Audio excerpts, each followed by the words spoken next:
आज बात करेंगे मध्य प्रदेश के राज्यसभा चुनाव में हुए उस बड़े विवाद की जिसने प्रदेश की राजनीति में भूचाल ला दिया। लेकिन उसके पहले कुछ बातें समझना जरूरी है। आखिर कांग्रेस उम्मीदवार मीनाक्षी नटराजन का नामांकन क्यों खारिज हुआ? रिटर्निंग ऑफिसर के कमरे में ऐसा क्या हुआ कि कुछ ही घंटों में पूरा चुनावी गणित बदल गया? बीजेपी और कांग्रेस दोनों अपने अपने दावे क्यों कर रहे हैं? और सबसे बड़ा सवाल, क्या सिर्फ एक तकनीकी गलती से ये मामला चर्चा में आ गया या फिर इसके पीछे कोई बड़ा कानूनी और राजनीतिक विवाद छुपा हुआ है? आइए सिलसिलेवार समझते हैं इस पूरे मामले को। नमस्कार दर्शकों, मैं हूं जितेंद्र शर्मा और आप देख रहे हैं पीपल्स अपडेट। सबसे पहले आपको इस घटना का थोड़ा बैकग्राउंड समझाते हैं। मध्य प्रदेश से राज्यसभा की 3 सीटों पर चुनाव होना था। विधानसभा में संख्या बल को देखते हुए 2 सीटें बीजेपी के खाते में जाना लगभग तय थी। तीसरी सीट पर बीजेपी ने महेश केवट को उम्मीदवार बनाया था, जबकि कांग्रेस ने मीनाक्षी नटराजन को मैदान में उतारा था। यहीं से मुकाबला दिलचस्प हो गया, लेकिन 9 जून को हुई एक कार्रवाई ने पूरा खेल ही बदल दिया। 9 जून को नामांकन पत्रों की जांच यानी स्क्रूटनी का दिन था। दोपहर करीब 2 बजे विधानसभा में रिटर्निंग ऑफिसर के कमरे में प्रक्रिया शुरू हुई। सबसे पहले बीजेपी के तीनों उम्मीदवारों के नामांकन पत्रों की जांच हुई। सभी दस्तावेज सही पाए गए और किसी ने कोई आपत्ति नहीं उठाई। लेकिन जैसे ही मीनाक्षी नटराजन के नामांकन की जांच हुई, माहौल अचानक बदल गया। बीजेपी ने लिखित आपत्ति दाखिल कर दी। आरोप लगाया कि मीनाक्षी नटराजन ने अपने एफिडेविट में हैदराबाद कोर्ट से जुड़े एक मामले की पूरी जानकारी नहीं दी है।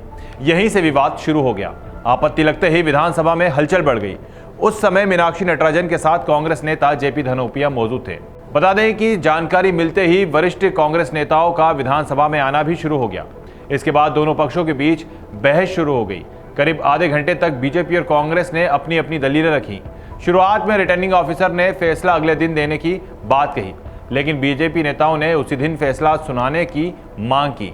इसके बाद मामला और गंभीर हो गया। रिटर्निंग ऑफिसर ने मीनाक्षी नटराजन को कारण बताओ नोटिस जारी किया और शाम 5:30 तक जवाब देने के लिए कहा। शाम करीब 5:30 पर जब दोनों पक्षों को फिर से बुलाया गया, एक बार फिर वहां बहस देखने को मिली। करीब आधे घंटे तक कानूनी और तकनीकी पहलुओं पर चर्चा भी हुई।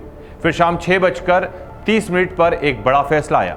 रिटर्निंग ऑफिसर ने मीनाक्षी नटराजन का नामांकन पत्र निरस्त कर दिया, यानी कांग्रेस के उम्मीदवार चुनावी मैदान से बाहर हो गई। फैसले के महज 10 मिनट बाद यानी शाम 6:40 पर कांग्रेस नेताओं ने विरोध शुरू कर दिया। उन्होंने कहा कि फैसला गलत है और वे अदालत का दरवाजा खटखटाएंगे। उधर शाम 7 बजे बीजेपी कार्यालय में जश्न शुरू हो गया। नेताओं ने मिठाइयां बांटी और इसे नियमों की जीत बताया।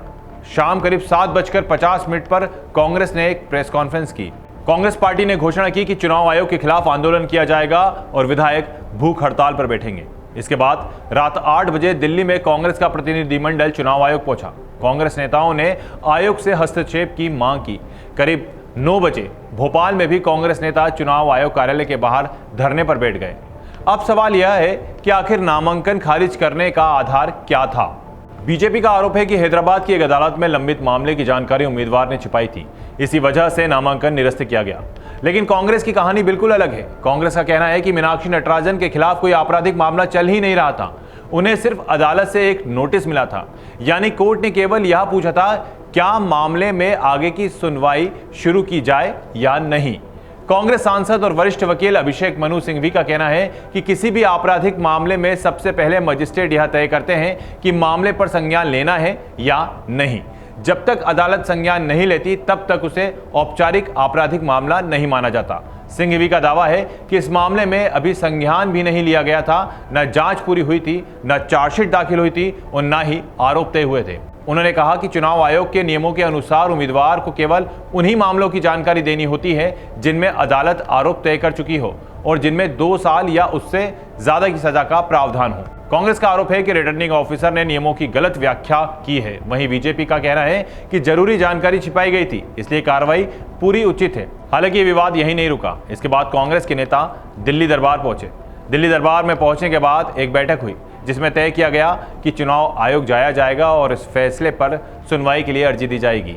लेकिन जैसे ही चुनाव आयोग का फैसला आया, कांग्रेस को फिर से निराशा हाथ लगी। फिलहाल अब आने वाले दिनों में यह साफ होगा कि रिटर्निंग ऑफिसर का फैसला कानूनी कसौटी पर कितना टिकता है। इस निराशा के बाद यह तय है कि मीनाक्षी नटराजन का नामांकन रद्द होने के बाद बीजेपी उम्मीदवार महेश केवट का राज्यसभा पहुंचना लगभग पूरी तरह तय हो गया है। और इसी वजह से यह मामला अब सिर्फ चुनावी नहीं बल्कि बड़ा कानूनी और राजनीतिक मुद्दा बन चुका है। अगली बार फिर मिलेंगे किसी इसी तरह की जानकारी के साथ। जब तक के लिए मुझे और मेरी पूरी टीम को दिए इजाज़त। नमस्कार।